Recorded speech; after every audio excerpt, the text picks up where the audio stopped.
ആഗോളതലത്തിൽ പലയിടങ്ങളിലും സംഘർഷ സാഹചര്യങ്ങൾ ഉടലെടുക്കുമ്പോൾ മിക്കയിടത്തും കാണുന്ന ഒരു പ്രധാന സാന്നിധ്യമാണ് അമേരിക്കയും പ്രസിഡന്റ് ഡൊണാൾഡ് ട്രംപും.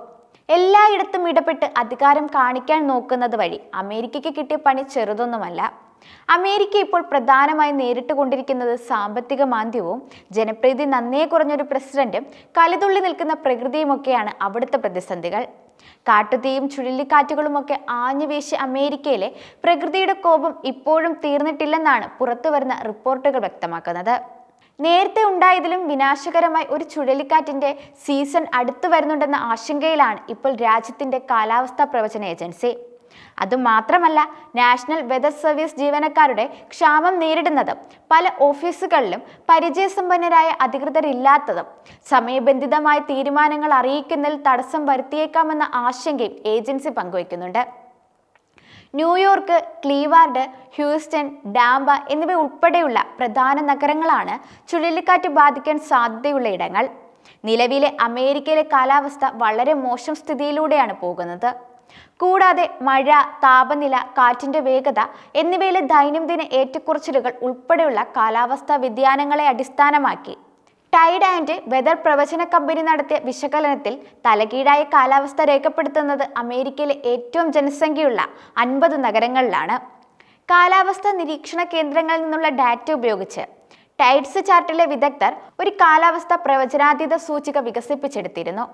അതിൽ ഒക്ലഹോമയാണ് ഏറ്റവും കൂടുതൽ കാലാവസ്ഥാ പ്രതിസന്ധികൾ നേരിടുന്നത്. കൂടാതെ രാജ്യത്ത് ഏറ്റവും കൂടുതൽ കാറ്റുള്ള രണ്ടാമത്തെ സ്ഥലവുമാണിത്. ഒക്ലഹോമ സിറ്റിക്ക് തൊട്ടു പിന്നിൽ നെബ്രാസ്കയിലെ ഒമാഹയാണുള്ളത്. ഒമാഹയിൽ ഏറ്റവും തീവ്രമായ ശരാശരി താപനില വ്യതിയാനങ്ങളാണ് രേഖപ്പെടുത്തുന്നത്. ഏതൊരു ദിവസവും 20 ഡിഗ്രിയിൽ കൂടുതൽ ഏറ്റക്കുറച്ചിലുകൾ ഇവിടെ ഉണ്ടാകാറുണ്ട്. ഏറ്റവും പ്രവചനാതീതമായ സംസ്ഥാനങ്ങളിൽ താമസിക്കുന്ന ആളുകൾ ദൈനംദിന വെല്ലുവിളികൾ നേരിടാൻ സാധ്യതയുണ്ടെന്നും ഒക്ലഹോമ സിറ്റിയിലെയും ഒമാഹയിലെയും നിവാസികൾ പെട്ടെന്നുള്ള കാലാവസ്ഥാ വ്യതിയാനങ്ങൾക്ക് തയ്യാറായി ഇരിക്കണമെന്നെല്ലാം റിപ്പോർട്ടുകൾ വന്നിരുന്നു. ദൈനംദിന താപനിലയിലും കാറ്റിലും മഴയിലും വലിയ ഏറ്റക്കുറച്ചിലുകൾ കാണുന്ന മിനിയാപോളിസ്, ഇൻഡ്യാനോപോളിസ്, ചിക്കാഗോ, ഫോർട്ട് വർത്ത് എന്നീ നഗരങ്ങൾക്കും ഇത്തരത്തിൽ മുന്നറിയിപ്പ് ബാധകമാണ്. അതേസമയം കാലാവസ്ഥാ ഏജൻസികളിൽ ആവശ്യത്തിന് ഉദ്യോഗസ്ഥർ ഇല്ലാത്തത് കാലാവസ്ഥാ പ്രതിസന്ധിക്ക് കൂടുതൽ വെല്ലുവിളി ഉയർത്തുകയാണിപ്പോൾ. കഠിനമായ കാലാവസ്ഥാ പ്രത്യാഘാതങ്ങളിൽ നിന്ന് ജീവനും സ്വത്തിനും സംരക്ഷണം നൽകുന്നതിന് ഉത്തരവാദിത്തമുള്ള നാഷണൽ വെതർ സർവീസ് ഓഫീസുകളിൽ 30 എണ്ണത്തിലും കാലാവസ്ഥാ നിരീക്ഷകൻ ഇൻചാർജ് തസ്തികയിൽ പരിചയസമ്പന്നനായ ഉദ്യോഗസ്ഥന്മാരില്ല. ന്യൂയോർക്ക് സിറ്റി, ക്ലീവാൻഡ്, ഹ്യൂസ്റ്റൺ, ഡാംബ തുടങ്ങിയ പ്രധാന ജനവാസ കേന്ദ്രങ്ങളിലെ ഓഫീസുകളിലും ഇത് പെടുന്നതാണ്. ചുഴലിക്കാറ്റ് സാധ്യതയുള്ള ഹ്യൂസ്റ്റൺ ഗാൽവസ്റ്റൺ പ്രവചന ഓഫീസിൽ ഒരു മാനേജർ പോലുമില്ല. അതിനിടയിൽ വെള്ളപ്പൊക്ക ഭീഷണിയിൽ വലയുകയാണ് വടക്കൻ ടെക്സസിലെയും ഒക്ലഹോമയിലെയും ജനങ്ങൾ. സമീപ ദിവസങ്ങളിൽ പ്രദേശത്ത് പെയ്ത കനത്ത മഴ സ്ഥിതി വഷളാക്കിയിരുന്നു. 3 ദശലക്ഷത്തിലധികം ആളുകളാണ് അവിടെയുള്ളത്. അമേരിക്ക മാത്രമല്ല, അങ്ങ് ഇസ്രയേലിലെയും അവസ്ഥ കുറച്ച് പ്രശ്നത്തിലാണെന്ന് തന്നെ പറയാം. പക്ഷെ ഇസ്രയേലിനെ വിഴുങ്ങുന്നത് തീയാണെന്ന് മാത്രം. ഇസ്രയേലിലെ ജെറുസലേമിലുണ്ടായ വൻ തീപിടുത്തത്തിൽ ആയിരക്കണക്കിന് ഏക്കർ വനമാണ് കത്തി നശിച്ചത്. നഗരത്തിന്റെ പ്രാന്തപ്രദേശങ്ങളിൽ ആളിപ്പടരുന്ന കാട്ടുതീ അണയ്ക്കാൻ ഇസ്രയേൽ അന്താരാഷ്ട്ര സഹായവും തേടിയിരുന്നു. ആയിരക്കണക്കിന് ആളുകളെ പ്രദേശത്ത് നിന്ന് ഇസ്രയേൽ മാറ്റി പാർപ്പിക്കുകയുമുണ്ടായി. ജെറുസലേം കുന്നുകളിലായിരുന്നു ആദ്യം തീപിടുത്തമുണ്ടായത്. ഉഷ്ണതരംഗത്തിൽപ്പെട്ട് കാട്ടുതീ അതിവേഗം വ്യാപിക്കുകയായിരുന്നു. കാട്ടുതീ മൂലം ടെൽ അവീവിലെ ജെറുസലേമുമായി ബന്ധിപ്പിക്കുന്ന പ്രധാന ഹൈവേ ഇസ്രയേൽ അടച്ചിരുന്നു.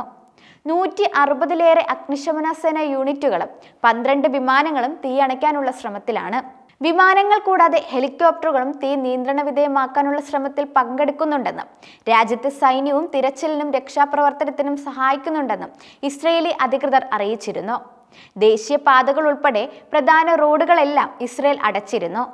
ഇസ്രയേലിന് ഒറ്റയ്ക്ക് നിന്നുള്ള പ്രതിരോധം വെല്ലുവിളി ഉയർത്തിയതോടെ Italy, Croatia, Spain, France, Romania എന്നീ രാജ്യങ്ങൾ തീയണയ്ക്കാൻ വിമാനങ്ങൾ അയച്ചിരുന്നു. കൂടാതെ നോർത്ത് മാസിഡോണിയ, സൈപ്രസ് തുടങ്ങിയ രാജ്യങ്ങൾ വെള്ളമൊഴിക്കുന്ന വിമാനങ്ങളും ഇസ്രയേലിലേക്ക് എത്തിച്ചിരുന്നു. 2010-ൽ വടക്കൻ ഇസ്രയേലിലെ മൗണ്ട് കാർമലിൽ 4 ദിവസത്തേക്ക് പടർന്ന ഒരു വലിയ കാട്ടുതീയിൽ 44 പേർ കൊല്ലപ്പെടുകയും ഏകദേശം 12,000 ഏക്കർ കത്തി നശിക്കുകയും ചെയ്തിരുന്നു. അതിൽ ഭൂരിഭാഗവും വനപ്രദേശമായിരുന്നു. അതിനുശേഷമുണ്ടായ ഏറ്റവും വലിയ കാട്ടുതീയാണ് ഇതെന്നാണ് വിലയിരുത്തപ്പെടുന്നത്. എന്നാൽ ഇത്തരത്തിലുള്ള കാട്ടുതീയുടെ തുടക്കവും അമേരിക്കയിൽ തന്നെയായിരുന്നു. US-ലെ ലോസ് ആഞ്ചലസിൽ ഒരാഴ്ചയോളം ആളിപ്പടർന്ന കാട്ടുതീ 24 പേരുടെ ജീവനെടുത്തിരുന്നു. പാരിസൈഡിൽ 8 പേരും ഈറ്റണിൽ 16 പേരും മരണമടഞ്ഞിരുന്നു. 1.5 ലക്ഷത്തോളം പേരെയാണ് ഇവിടങ്ങളിൽ നിന്ന് ഒഴിപ്പിച്ചത്. ദുരന്തത്തെ തുടർന്ന് ഓസ്കാർ നാമനിർദ്ദേശങ്ങൾ പ്രഖ്യാപിക്കുന്നത് മാറ്റുകയും ചെയ്തിരുന്നു. 5 സ്ഥലങ്ങളിലായിരുന്നു തീപിടുത്തം അന്നുണ്ടായത്. അതിൽ 160 ചതുരശ്ര കിലോമീറ്റർ സ്ഥലമാണ് അഗ്നി വിഴുങ്ങിയത്.